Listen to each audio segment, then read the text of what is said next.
Hello. Atong niagi na ako nga mga pag-share sa word sa pulong sa Ginoo. Nagisgot ko about identity.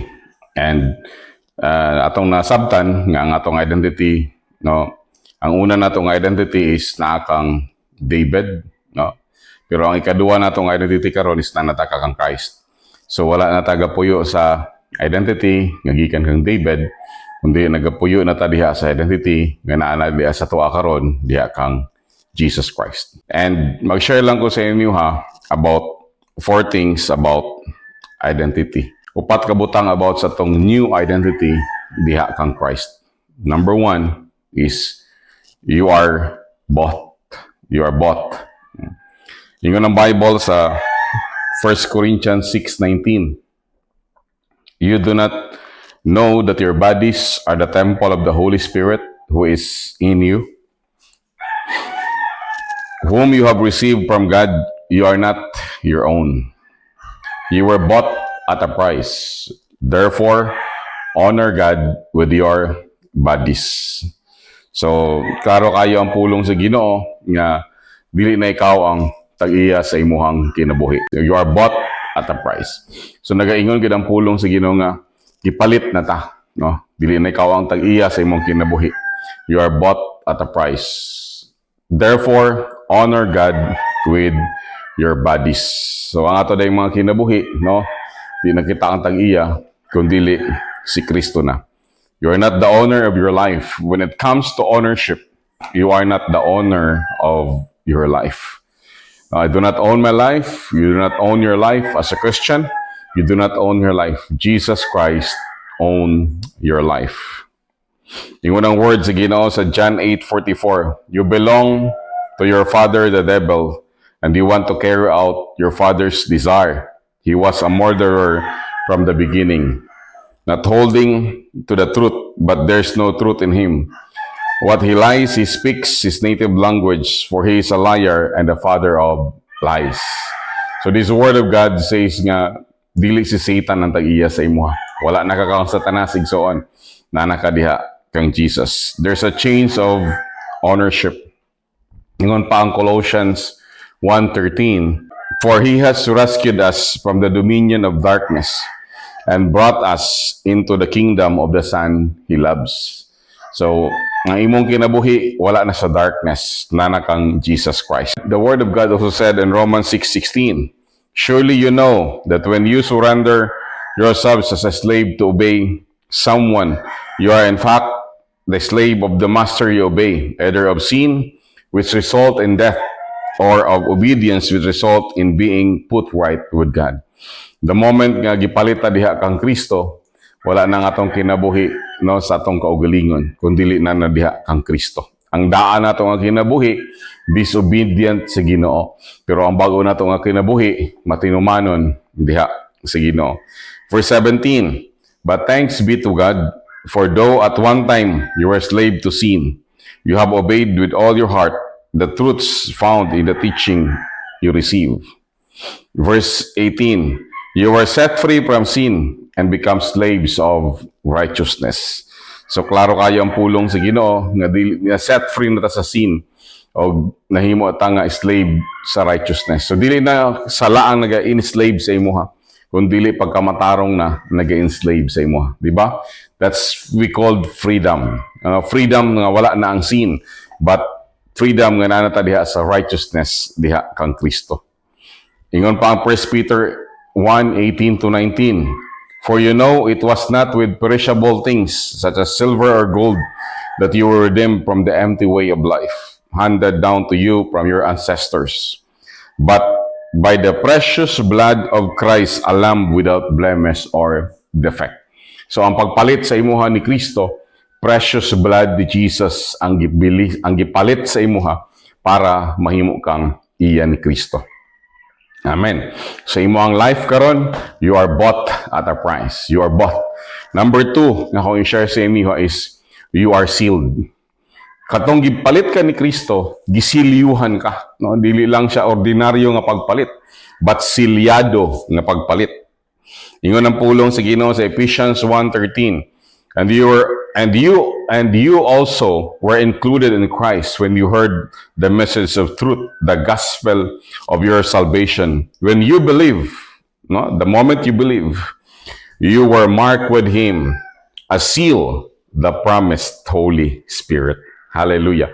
So na ay seal sa imuhang kinabuhi, isilyado ka. Unsa ang gibutang nga seal sa Ginoo sa imong life? The Holy Spirit. It's a mark that you belong to Jesus Christ. It's a mark that you belong to God.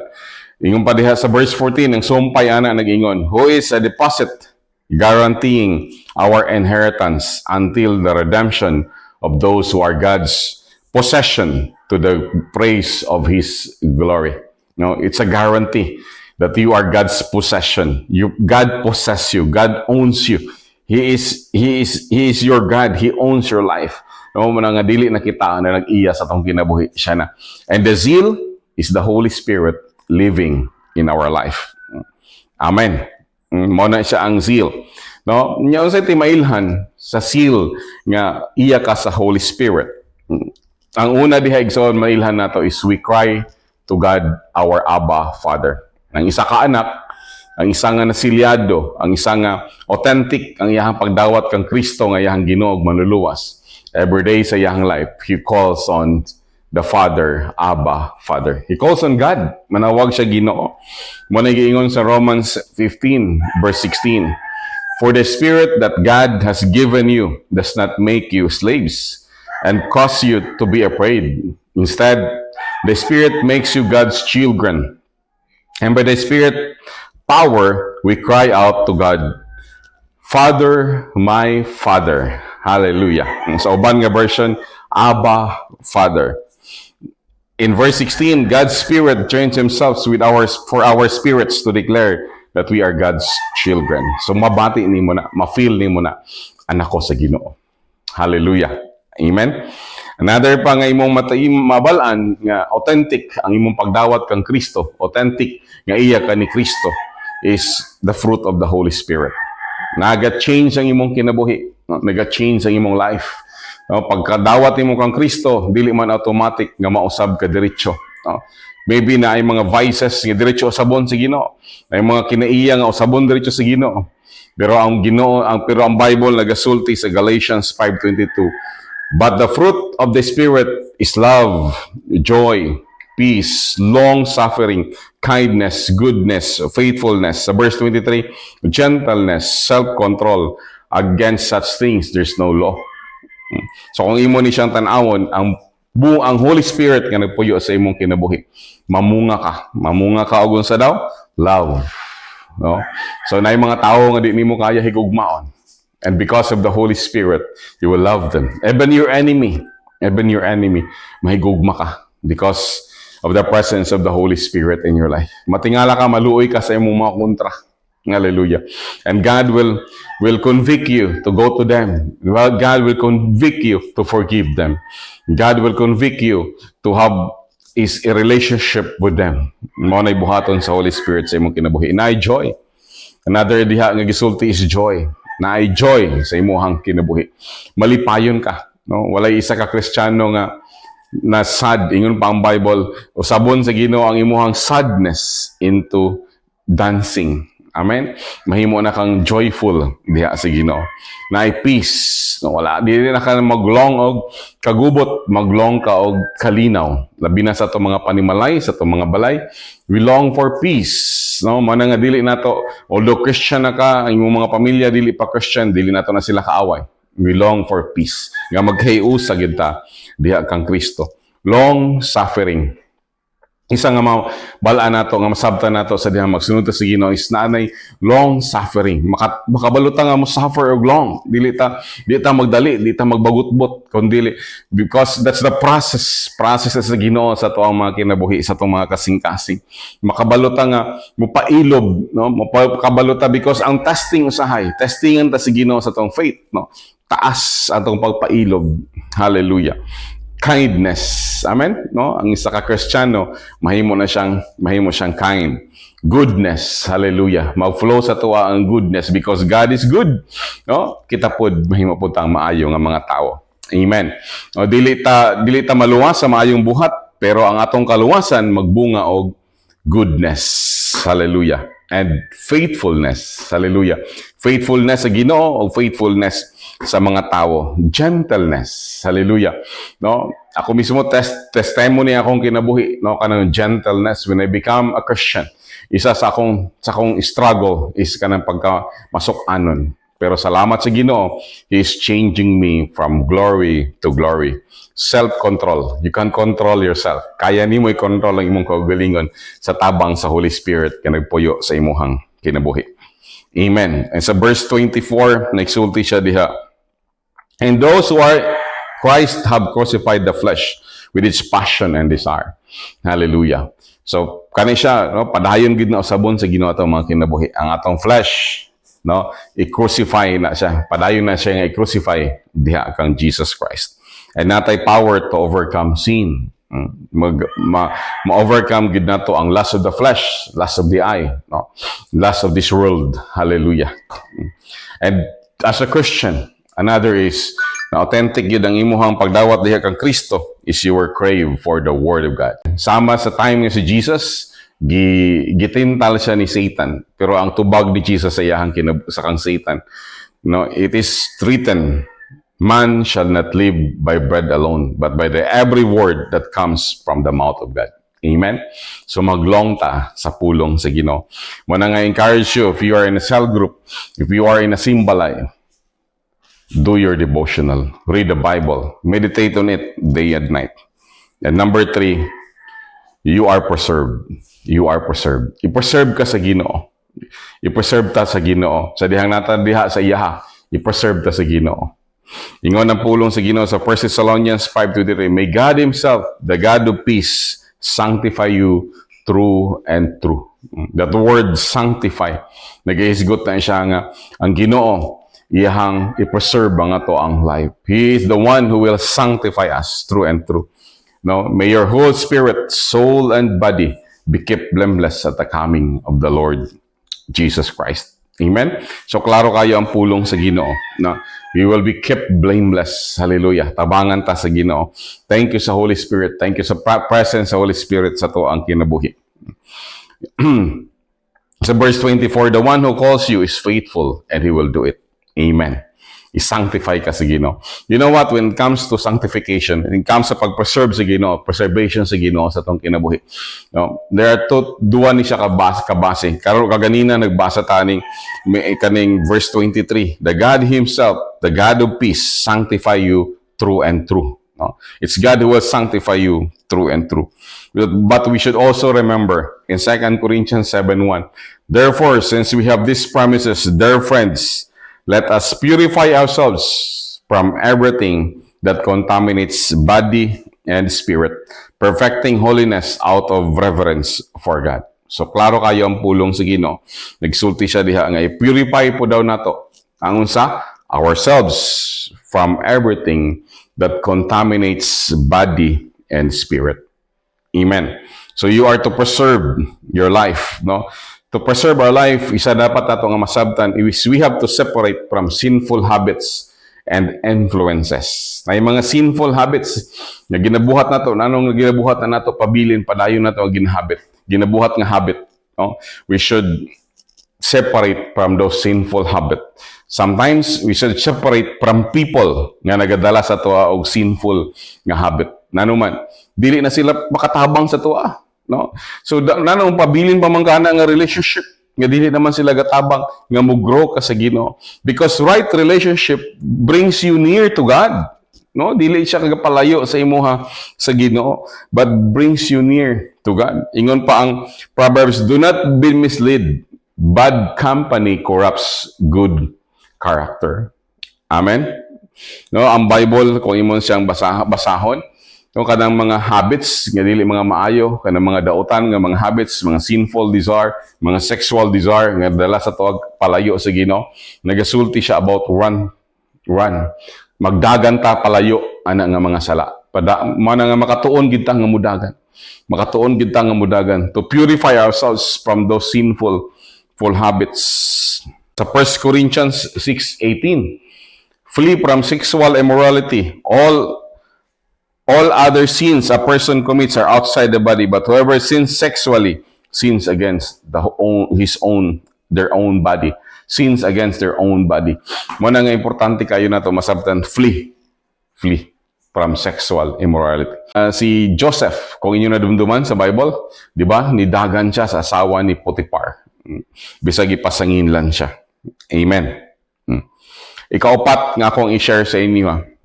Kung sa ganito ang first, you are bought, you are sealed. Ang ikatulo is, you are preserved. Ang ikaapat, igsoon nga akong i-share sa inyo is, you are sent. You are sent.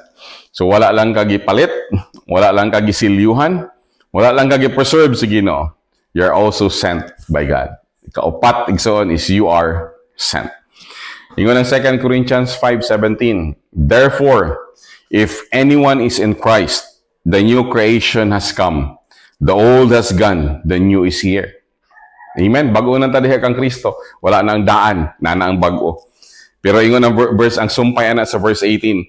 All this is from God, who reconciled to himself through Christ and give us the ministry of reconciliation. Nahitabo ni siya, iyan ni Kristo, na naman, siya ang nag-reconcile sa tuwa sa Ginoo, sa God the Father. Because of Jesus Christ, kita nga makasasala, kita nga sinner, was reconciled to the Father because of Jesus Christ.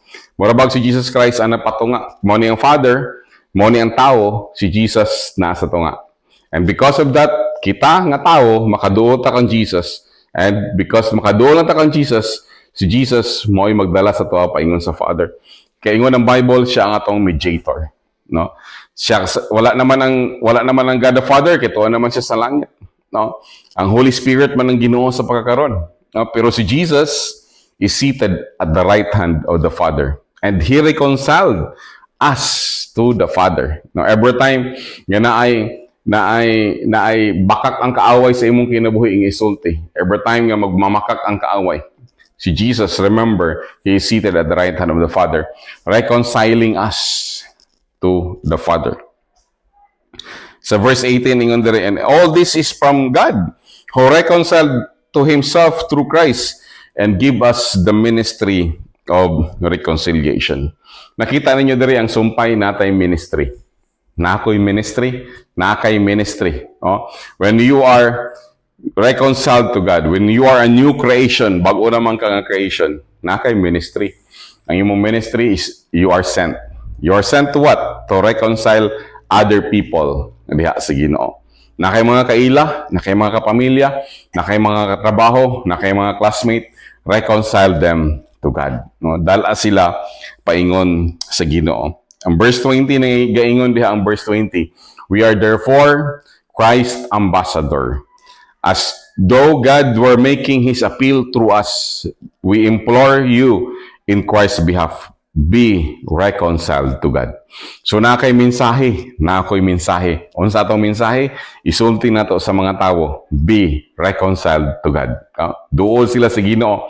No, wala ako nakakita, wala makita nako ba? Wala may laing pamaagi para ang mga tawo makaduol diha kang Kristo. Bring them to your cell group, invite them to your simbalay, or you can invite them to the church. You can invite them to the fellowship. No? Because it's a fellowship of people reconciled to God. Amen? Dili ni mga tawo nga mga maayo, dili mga tawo nga mga matarong. Sa grasya sa Ginoo, na-reconcile ta diha sa Ginoo. Because of the works of Jesus Christ, we are reconciled to God. Hallelujah. No, you are bought by Christ, you are sealed by the Holy Spirit, you are preserved by the Holy Spirit, and you are sent for a mission. Na kay mission. Hallelujah. Let us pray. Father, we thank you, Lord God, nga ikaw gid ang Ginoo nga nagtawag sa mua. Ikaw ang Ginoo nga nagbag-o sa mua. Ikaw ang Ginoo nga nagbutang og bagong identity sa mua, Lord God. Lord, salamat that we are bought by the blood of Jesus Christ. We are bought by Christ. Pinaagi sa iyahang dugo. We are sealed by the Holy Spirit. Salamat, Lord, nga ang Holy Spirit nagsilyo sa mua, nagsiguro sa mua, nga iya mi diha sa imuha. And we are preserved by the Holy Spirit. Salamat, Holy Spirit, nga diha sa imuhang tabang, mapildi gyud ang among unod, magmadaogon gyud mi diha sa imo ha, sa imong spirito, O Lord God.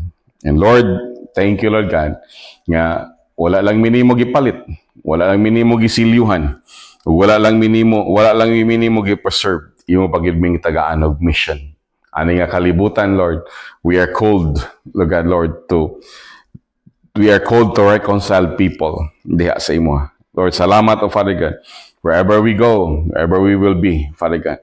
Lord, diri karon sa pag-uli namo, paglakaw namo, pag-adto namo sa mong mga panimalay, pag-adto namo sa mong mga trabaho, paglakaw namo, Lord, sa among palibot, Father God, nami mga pamilya, nami mga kaila, Lord, and we will bring them to this cell group. We will bring them, Lord God, Lord, diha sa imo. Kabangi mi Ginoo. Salamat, O Lord. All glory and all honor belongs to you alone. In Jesus' name.